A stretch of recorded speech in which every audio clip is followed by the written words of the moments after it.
Hey guys, it's me, Hand That Builds here, and today I'm going to be doing a triple review of ICM's biplanes of the 1930s and 40s. This kit includes 3 different biplanes, each of which their original toolings, I believe, date back to the 2000s. We got a Po-2 Soviet biplane. This was used as a light bomber and a trainer. A German He-51. This plane, I believe, was used during the Spanish Civil War, and I'm not sure if it was used during World War II, but it might have been. It's a fighter aircraft.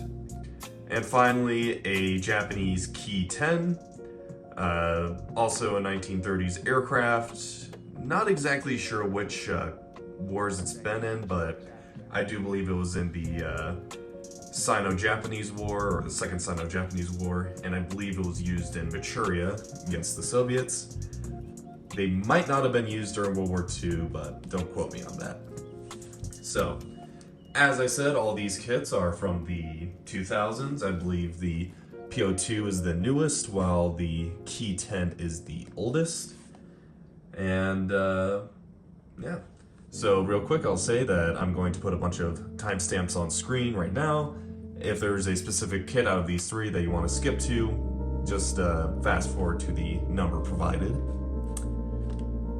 This kit, I was able to get it for $35 on Amazon, which for 3 kits is not bad, even if they are a little on the older side. Here we have a description of the various aircraft. Seems like the U-2 is what they use to describe the Po-2, which I'm going to refer to it as the Po-2 just to not get confused with the U-2 spy plane, or the banned U-2. Oh, looks like they also put Po-2 there. So, very nice. Looks like this is a continuation of the rather excellent box art. I find it interesting that the Po-2 is so bare when both these 2 guys seem to be for specific aircraft. Well, actually, it's got a 19 on it, so maybe aircraft number 19 wasn't, or white 19 wasn't really painted all that much.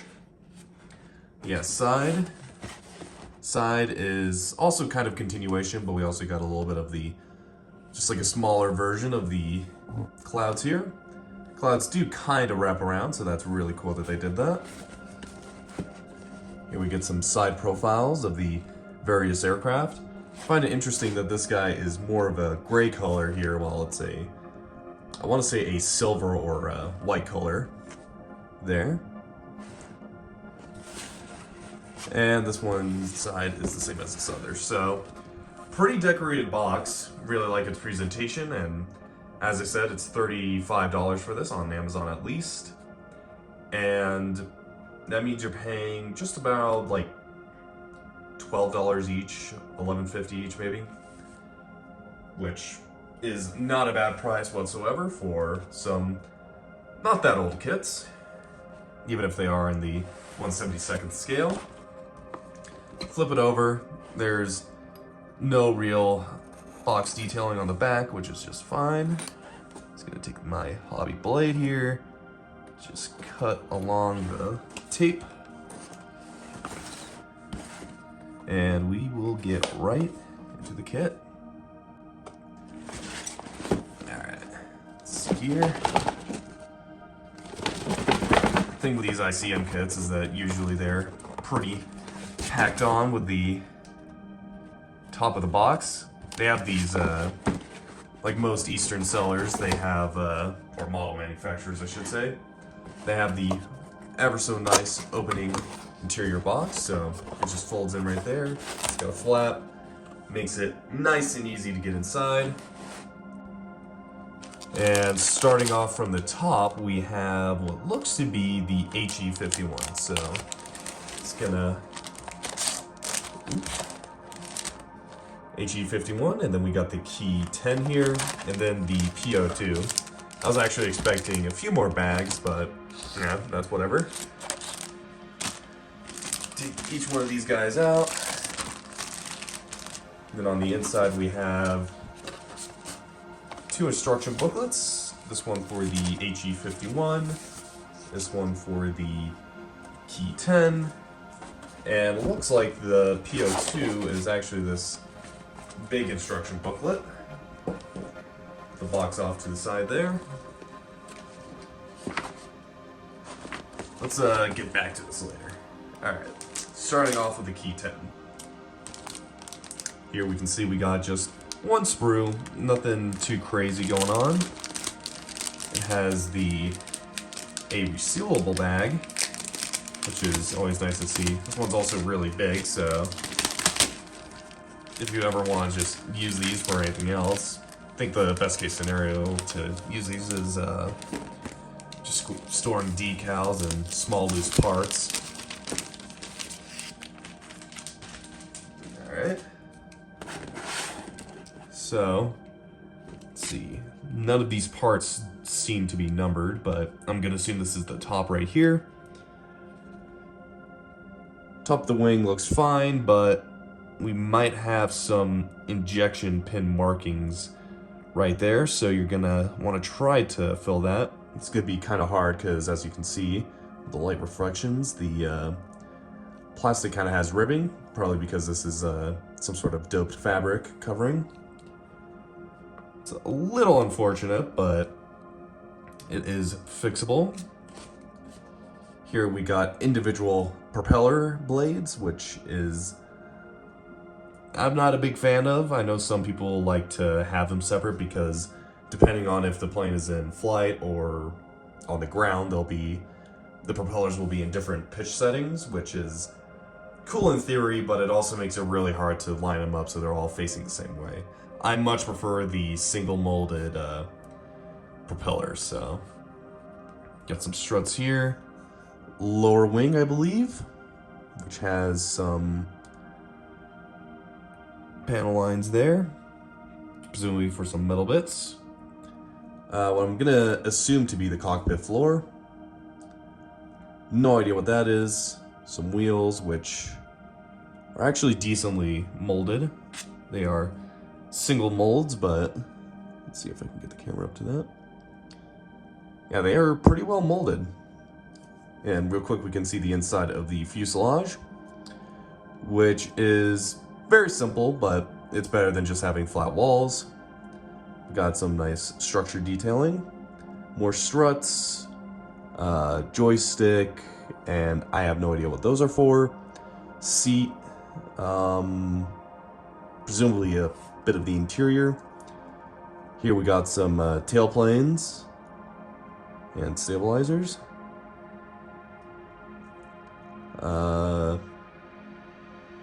No idea what that is. Presumably some sort of structure as well. Here we got the instrument panel, which looks very compact. Presumably we are going to get a decal for that. Some pedals. Don't know why I couldn't remember the word for pedals for a second there.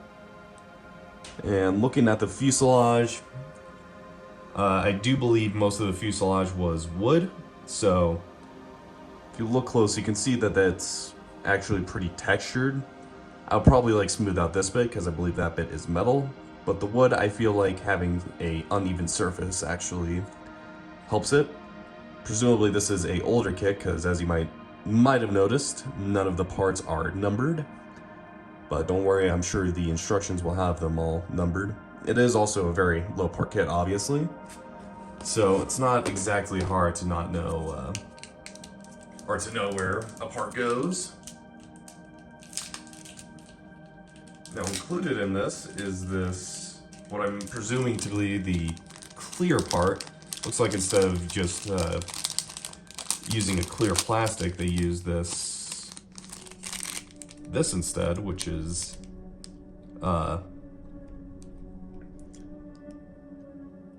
interesting. It's just like a piece of clear plastic. It's very flimsy, but presumably you're supposed to bend this, which is a interesting idea to say the least. I've never done this, so I have no idea how effective that idea might be, but I might be holding it upside down, but I would much rather have an actual clear part than this. But, yeah, I don't know. It's also probably going to be pain to paint too. But that seems to be a negative with this specific kit.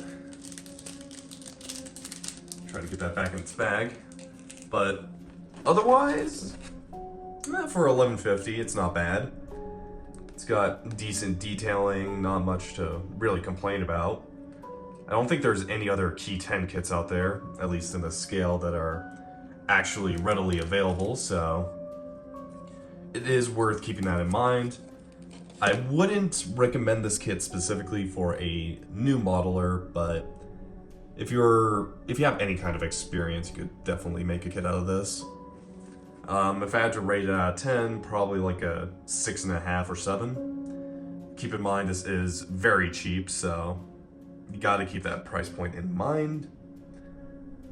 But otherwise, it could be a lot worse. Presumably the decals are all kept together, so we'll get to that when we get to that. Alright, real quick, let's go over the... Oop, we got some decals falling out. Let's real quick go over the instructions. Very bare bones. Got all the parts numbered and labeled right here. So once you get past the first instruction steps, what I like to do is just cut this out and have this separate from the instructions just so I can use it as a quick reference, because as mentioned, this thing does not have any labeled parts, which is, well, labeled parts on the sprue, which is a little annoying, but it's also very low part count, so one could definitely manage. Looks like we first start off with the cockpit floor. Got the joystick and the pedals. I almost forgot the word pedals again. And also, just real quick, because no, I definitely forgot about it, but all the paints seem to be for ICM, so most people I know don't use ICM paints, so you're gonna have to figure this out on your own, but because ICM paints are a relatively new thing, you can just look at the old instructions on Scalemates, and they'll probably have references to other paint brands like Revell or Vallejo. So yeah, cockpit assembly first, pretty standard. 2 fuselage halves go together, as well as the instrument panel. Then we got the very interestingly molded clear part. Looks like you can just glue that on, so hopefully that's not anything too difficult. As I mentioned earlier, have never done anything with that before. And moving back to the tail, we got the pretty much the stabilizers, the tail planes, all that. Keep using the word stabilizers, but I keep forgetting if I'm talking about the right thing. This is after work, so I'm tired. Top of the engine, propeller cap, the hub, all that. Then you put on the wings. Looks like that mystery part was for the landing gear, which looks a little painful to build, but not impossible. Struts also look a little annoying, but I'm sure with some patience it wouldn't be that hard. Instructions look a little confusing, but I think looking at it, looks like these four go onto the fuselage itself, and then these outer guys go out onto the actual wings. And then finally we have the various propeller pieces, which, as mentioned, you have to line up correctly. And they don't provide, well, I guess they have the painted examples, so, or the painting reference you can use to make sure that you got the propeller lined up the right way. All the various ICM paints you will need. And in a separate piece of paper, looks like we have 2 different paint schemes you can do, both pretty similar. This one's a Ki-10-2 in China, flown by a Captain Tato Kato. And looks pretty simple. I believe that is a light green color. And this guy is also looking like another typical light green. This one is the 77th Sentai in China, 1938. Looks a little bit more interesting, so probably gonna paint it up as that guy. ICM decals are usually pretty good. I've used some older ones that still held together, but they are on a thick side. As you can see, kind of with the reflection of the light, these ones also look kind of thick, but with enough decal setter, they should adhere nicely to just about anything. Got two Japanese characters there, some kill marks, as well as the various stripes and presumably some markings for the 77th Sentai. Very small little sheet here. Does not look like there's any decals for the instrument panel, so you're gonna want to paint that yourself. Presumably with white and some other colors. Alright, let's move on. Up next here, we have the He-51. I know I said I was going to start with this one, but kind of didn't work out that way. Yeah, it looks like a lot more of the same. All one singular sprue. Looks like this is going to be another, it's going to be another clear plastic part. That's going to be really interesting to cut out, but no, I'll manage. Starting off, looks like, once again, we do have some injection pin markings on these guys, or on the upper wings, which is unfortunate. But they are still pretty well molded. You've definitely got the ribbing you would want for a fabric covered surface like this. Some nice deep panel lines for the flaps. Single piece molded propeller, which is a lot better than the Ki-10 that we were looking at. It should be a lot easier to build that. Lower wings seem to be two separate parts. A little bit of flash on these lower wings. That is a little unfortunate, but it's not a lot. Just take a sanding sponge and just lightly go around the rim, and I'm sure you'll be fine. Panel lines look, I call them panel lines, but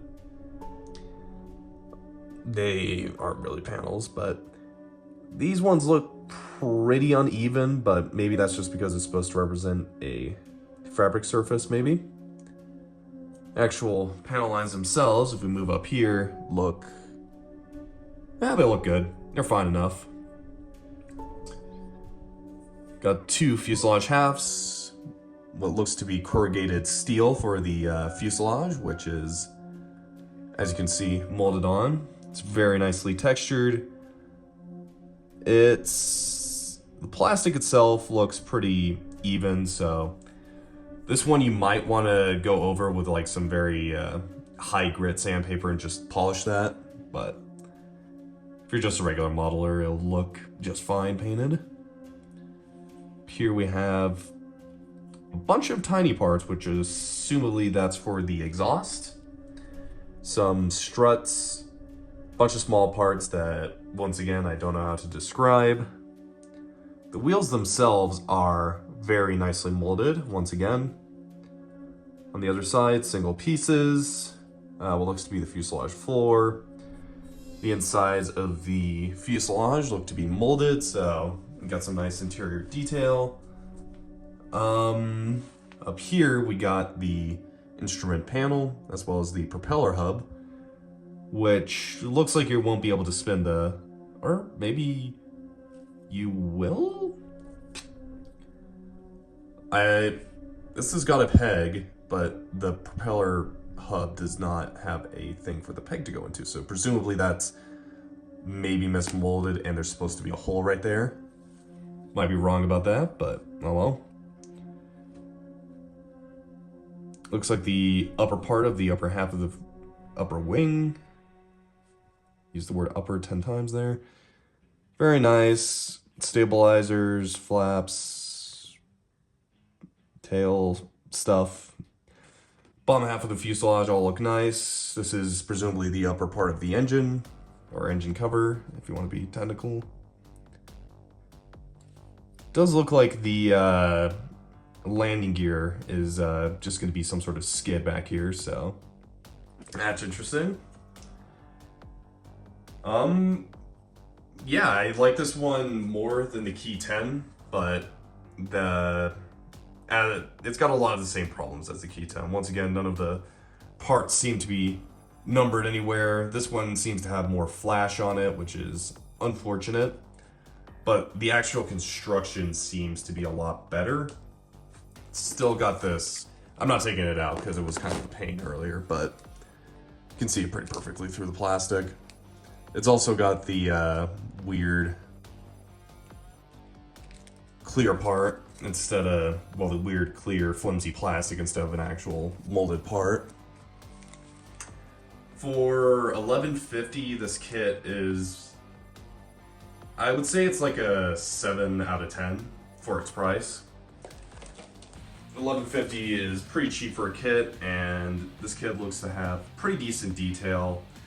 Unsure about the fit of the parts, obviously, as I've mentioned multiple times. There's some flash, not a crazy amount, but definitely want to clean that up. Yeah. It's good enough. Much like the Ki-10's instructions, the He-51's is also very Spartan. Got some very basic information here, some describers of its history, very simple. And of course, because the sprue didn't have any numbered parts, we have a map here of all the parts.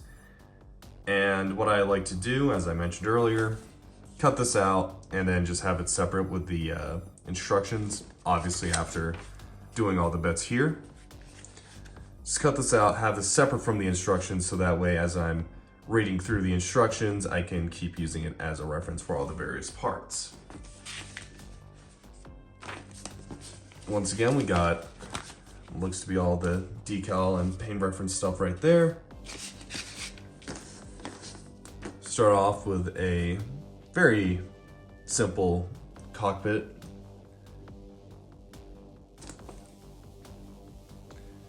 We start off with a very basically constructed cockpit, but still relatively detailed. 2 fuselage halves. The Ki-10 didn't have a decal for the instrument panel, which looks like this guy does not have for its decals, so you're going to want to paint those on yourselves. This has references for ICM paints, no other brands, so you're going to have to do some of your own research. But if you want, you can go, as I mentioned earlier, go onto ScaleMates and look at old paint references, because ICM paints are a relatively new thing, and this is a relatively old kit compared to those paints. Now with the 2 fuselage halves assembled together, we build the engine, which looks to have the very interesting, pretty much the exhausts are all their own little pieces. Might be a little time consuming, but with some good pliers or tweezers, you can easily get those together. Probably the most complicated part of this build. Tail assembly and obviously engine assembly with its, how many halves is this? 1, 2, 3. It's got 3 different parts, 4 if you're counting the 2 different exhausts. And then of course the one-piece spinner. Then we move on to the wings, which, as we can see here, the 2 wing halves glue onto the fuselage, and then the upper wing itself glues onto the fuselage. Those middle pieces go onto the fuselage, those middle struts, and then those outer struts, which seem to be their own individual parts, which is a little annoying because you have to make sure you line them up. Looks like those ones are also ones you'll have to be careful gluing on to the actual wing itself. Here we got the landing gear, which seems to have the wheel cover or tire cover, pretty much sandwiching the wheel and also the landing gear legs. 2mm, looks like you have to sandwich it 2mm from the base of the landing gear legs. Here we got the radiator, which is made up of 3 different parts. And looks like you have to cut off those lower bits, which I'm guessing is for a certain version of the He-51. And interestingly, unlike the Ki-10, this one actually has a map for all the wing rigging, which is all these red lines. Basically, those are various cables that were attached in order to keep the wings under a certain level of tension, if I'm not mistaken. And looks a little bit chaotic, but I'm sure if you study enough, it will make some sense. Sorry, I'm just trying to understand it myself, but looks like you're going to need a lot of string for this guy, which is not surprising. That's common for biplane models. And then you got all your cautions. All right, looking at the decals. Decals look a little thick, which is fine. Just means they're not going to break as easily, but you also might want to use a lot more decal setting solution. Looks like we've got various numbers, presumably one for that's number 10 and one that's B13 or 51B13, which I believe that guy is the one that was on display on the cover. Some interesting, well, obviously you got all the roundels. You got some interesting little decals here, which looks to be some sort of skull with antlers.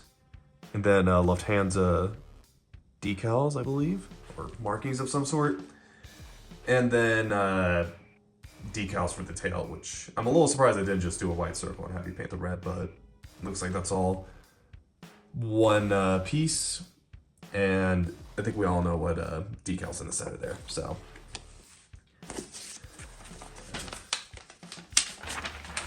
Actual painting options, here we have He-51A1, flown by JG233, Bad Aibling, or Aibling. I don't speak German, so please forgive me. And looks like the fuselage is a neutral gray color, which is what we saw in the box. It's where the skull decal is for this guy. And the engine cover is, if I look at the paint reference here, P is, so it's got a blue engine cover, just like the one on the box art. It's got B on the center of the wings, as well as 51, 13, 51, 13. And then obviously along the side of the airplane, in case you were ever confused which aircraft this belonged to, which regiment. On the other side, we have this guy, which seems to be a lot more colorful. This one is JG132, Richthofen Dilberts, 1937. Or maybe it's Dilberts Richthofen. Don't know who the guy is, but this one seems a lot more complicated to build, or not build, paint.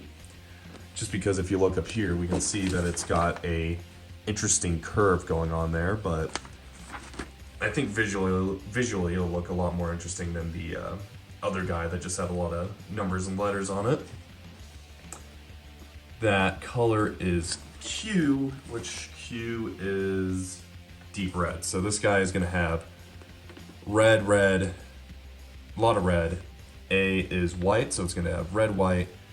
Presumably the fuselage is also gray. C, neutral gray. So yeah, it is a interesting gray color. So gray, red, and white. I think that'll look a lot better than the blue, if I was being honest. And looks like you got the same stripe on the tail here. Number 10 on top and bottom. And obviously on the side here. Less interesting decal-wise, but the actual paint scheme itself is a lot better, so I would probably paint this one over the Mr. 51B13 here. Now for the last one, and personally the most interesting one to me, we have the Po-2BS/U2. I'm going to keep referring to it as the Po-2. And I believe this one is both the most modern and probably the most interesting paint scheme-wise. and history-wise, but let's not get carried away with that.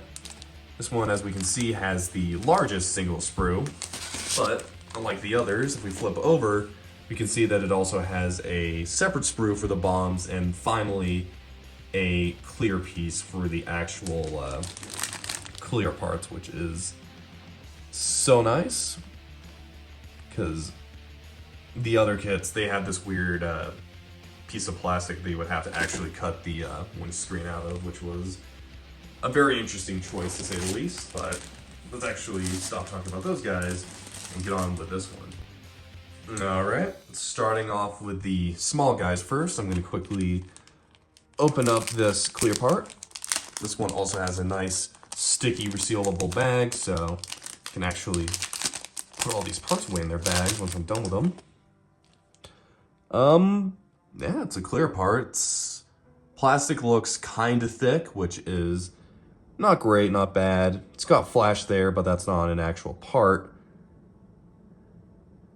Looks like these clear pieces, though, do have numbers molded onto them, which is interesting. That one has the number 4 molded on.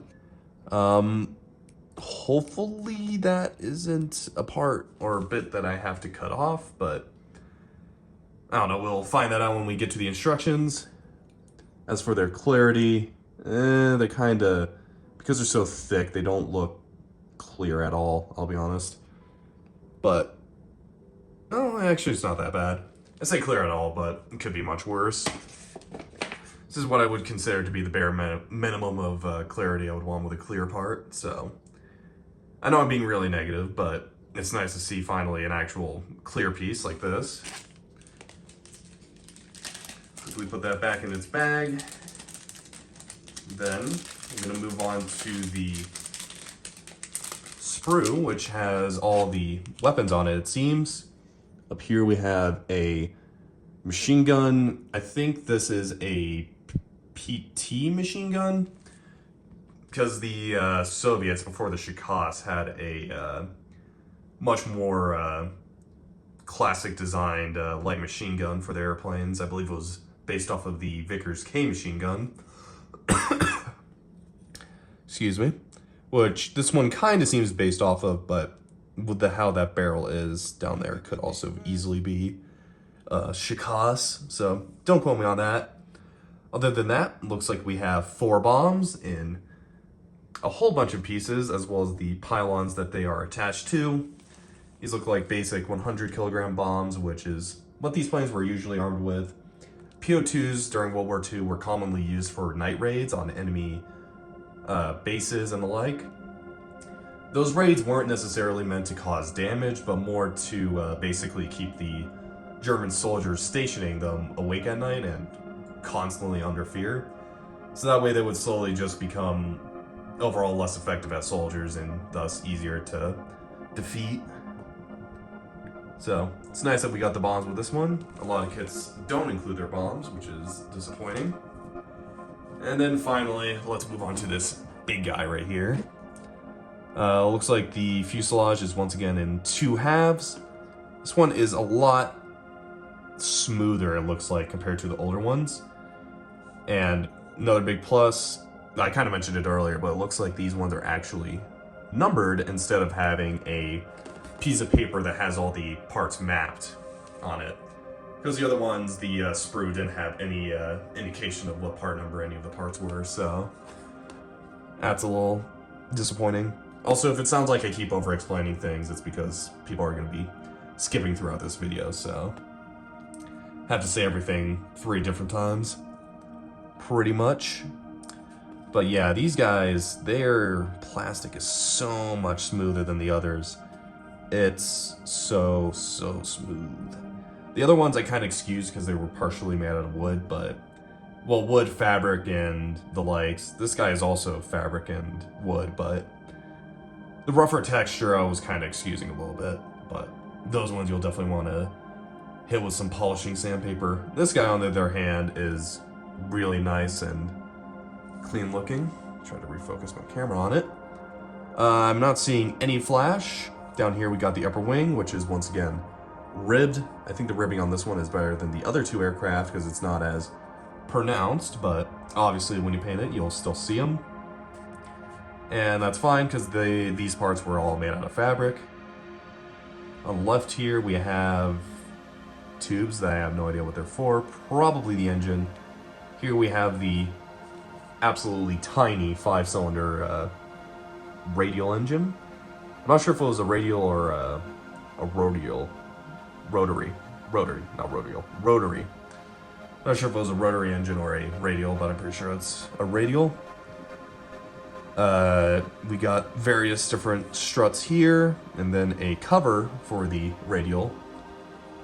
It's again very nicely molded. Various bits of small parts, presumably for the engine or interior.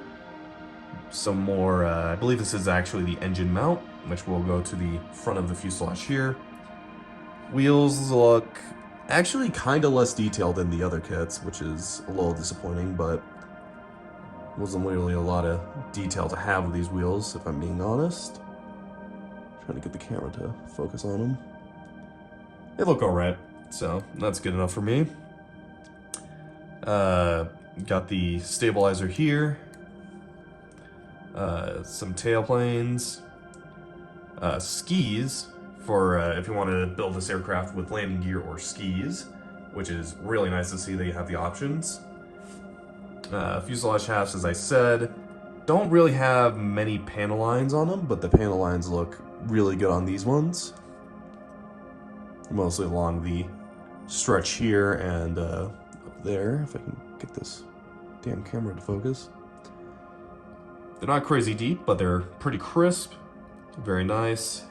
This aircraft did not have really many panel lines, so it's good that they replicated that. What looks to be more interior bits, twin pedals, because this obviously was also a training aircraft, as well as a light bomber. So both the two cockpits should have instrument panels for both of them to use. Another engine part, no idea what that's for, probably seats. Lower wing, I believe that's the lower wing at least, which is once again very nicely molded. I'm actually holding it upside down.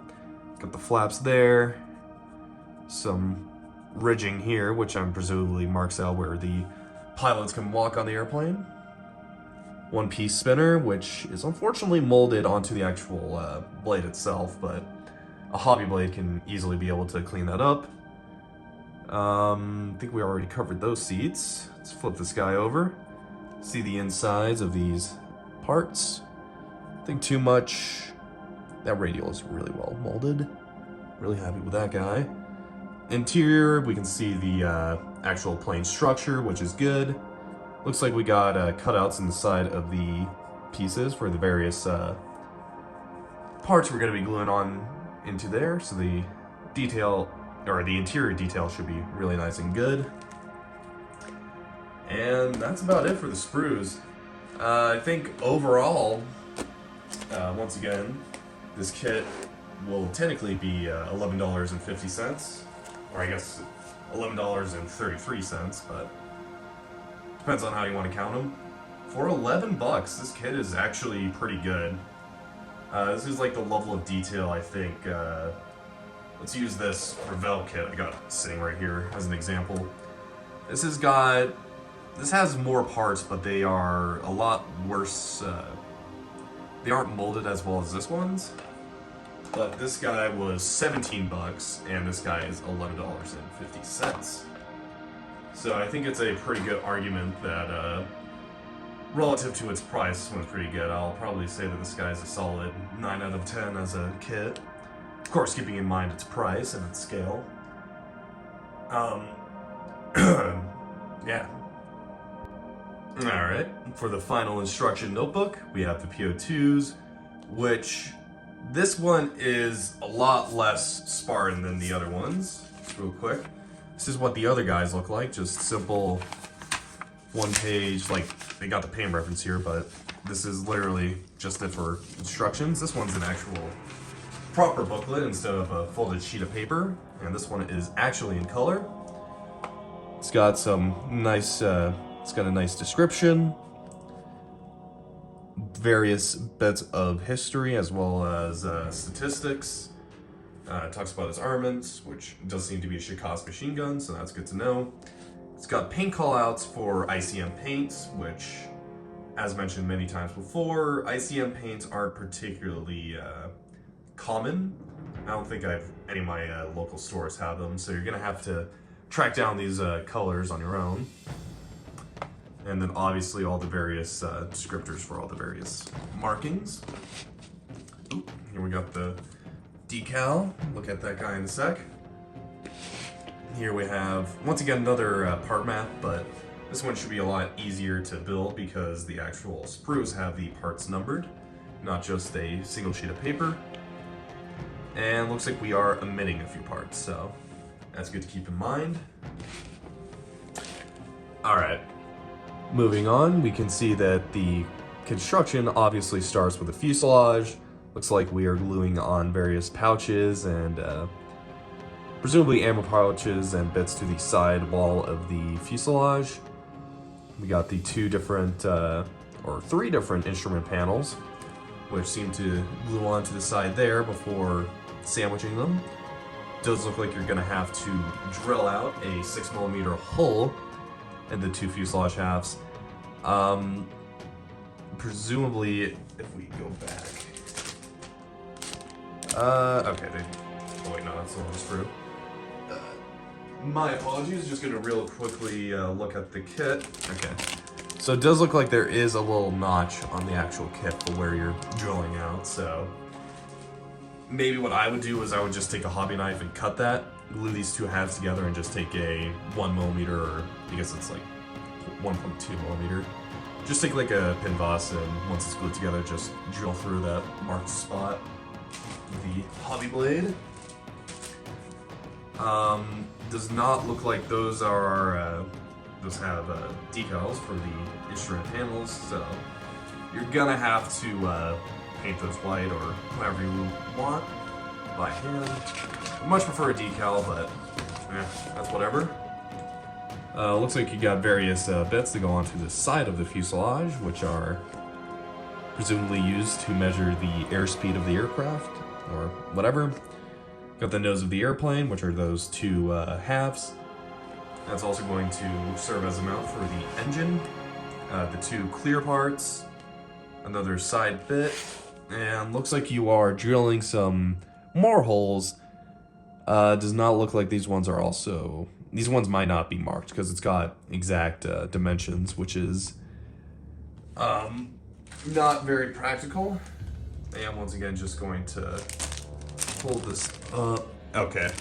I was thinking that maybe if they printed it out the same size as the actual part, then they could you could use this as a reference and just hold the paper over it and then drill where you need to drill, but because it's bigger, you can't do that, which is unfortunate. Here you got the pedals and the joysticks, both of which are being glued onto that lower wing. We got two seats. These ones seem to be made out of three parts.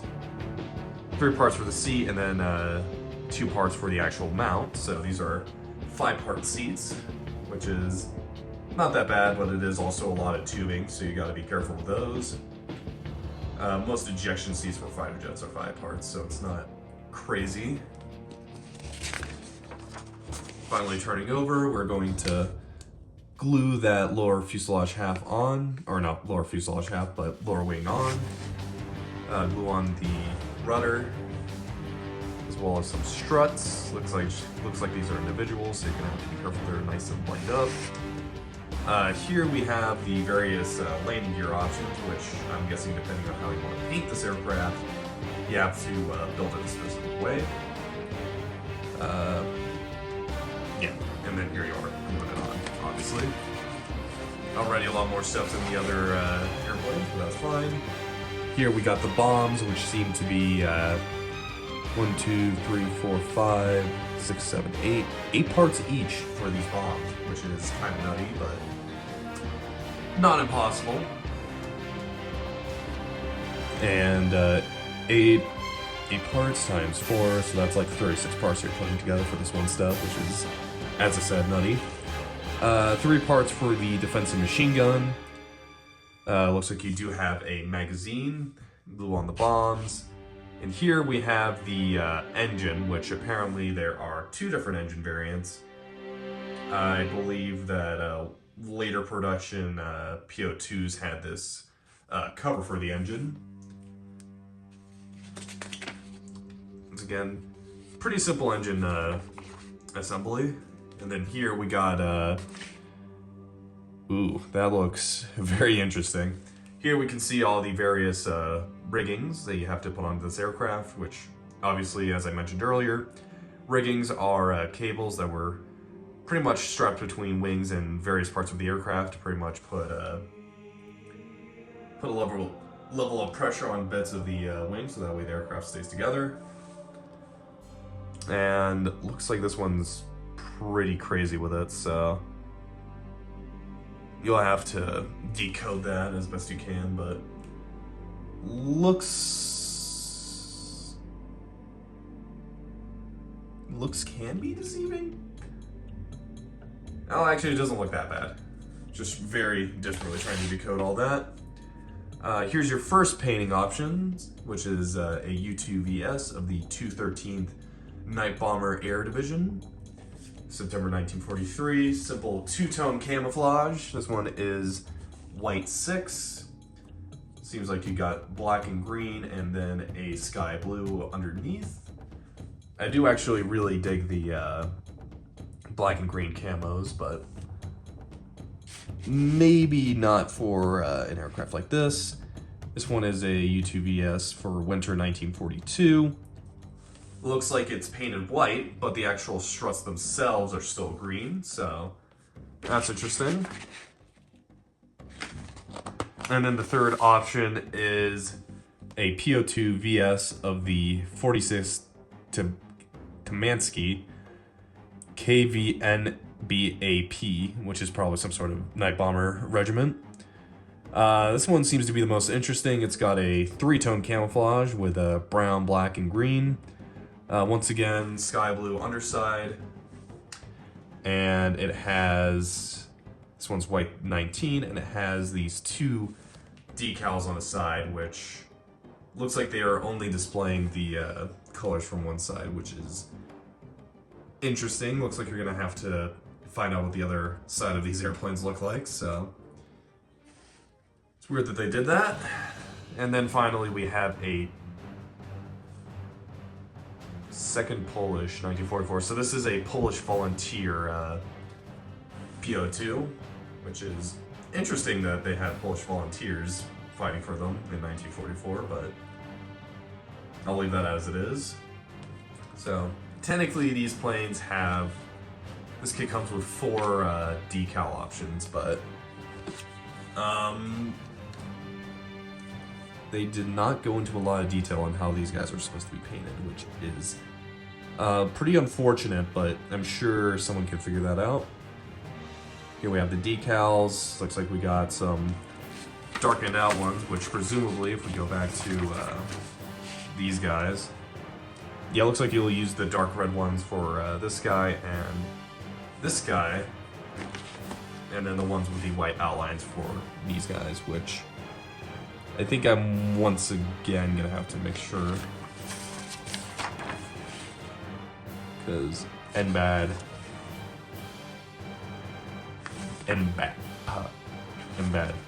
So this guy might not be night bombers. He might just be a regular aircraft, which is interesting. I mean, obviously they're trainers, but if I'm going to be doing a night bomber like the Night Witches, I'm probably gonna do this guy. But I don't know. Talking to myself, can't really choose which one of these I like.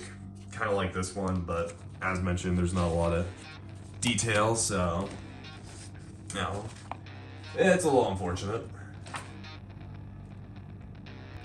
Alright, so final thoughts, and I'm just gonna be real quick about this because this is coming off right after the Po-2 part, but looks like you can use the side profile of the box art for one of the paint schemes for the Po-2, so that's interesting. But anyways, back to my final thoughts. As I was saying, 35 bucks on Amazon, might be 30 elsewhere. That's like about $11.30 for each individual kit. Obviously, you're getting 3 of these. And on an individual level, I'll say that for the price of $11.50, these two are 7 out of 10s. Maybe a little bit less this one because it's older. And looks like this one does have rating, but the instructions don't tell you how to do that rating, so you're going to have to use this box art a little bit as a reference. Unless I was stupid and didn't read it right, which that could be possible. But yeah, these two, for the price, 7 out of 10. I mean, you're getting what you're paying for. The final result of these two kits will be excellent. So, I shouldn't say excellent, but good enough that you'll want to display them. They have their issues, but nothing like particularly major that I saw. It's just the clear parts are, or the clear bits like the canopies are, instead of being a actual molded part, it's a sheet of plastic that you have to cut out, which is definitely not optimal, but oh well. That's just one small disappointment. Otherwise, you get 2 decal options for these two guys, and then 4, well, technically 4 for this guy. And I think that's a pretty good variety. This guy was a solid 9 out of 10 for its price. I mean, if you really want to push it like a 10 out of 10, it had much better, the parts were a lot cleaner on this guy. It looked to be a much better build, a lot more part heavy. It included bombs and more decal options, which is nice. Also, obviously, the engine's exposed, so that's also something to keep in mind. But going back to the overall price of this thing, I think that if you're interested in biplanes, specifically ones of the 1930s, I mean, I think most of these were originally designed in the 1920s, except for maybe the He-51, but I might be wrong about that. But if you're interested of biplanes from that era, I would definitely recommend this kit, because for its price, I think you're getting a really good deal with it. And obviously you can buy these all separately, but if you're buying them separately, and this is off of eBay, you are probably still going to pay more. I think these two average out between 15 bucks on eBay. This guy is 20 bucks on eBay, so it might be cheaper somewhere else if you really looked, but that's like the numbers I know. So I think going down from 15 bucks to 11.30 or 11.50 each is, I think that turns out to be a pretty good deal. So I would absolutely recommend this to just about every other builder. For actual skill level required, I would say that you would have to, I wouldn't say it's beginner friendly, but I feel like if you had a decent amount of experience, like you built like maybe 5 kits before, I think you would be able to pretty easily build these guys. So that's my 2 cents on how hard they are. And yeah, this is probably going to be a pretty long video. I had to do quite a few outtakes because I'm really dehydrated, because I tried to do this all in one take, which is, well, I didn't do it in one take, but most of the parts in one take, which is not optimal, obviously. But hope you guys enjoyed. If you guys like what I said and think I've got good ideas, please like, subscribe, share the video if you want. But I'm not sure who the fuck you would who you would share this with. But yeah, this is Hand That Builds, signing out.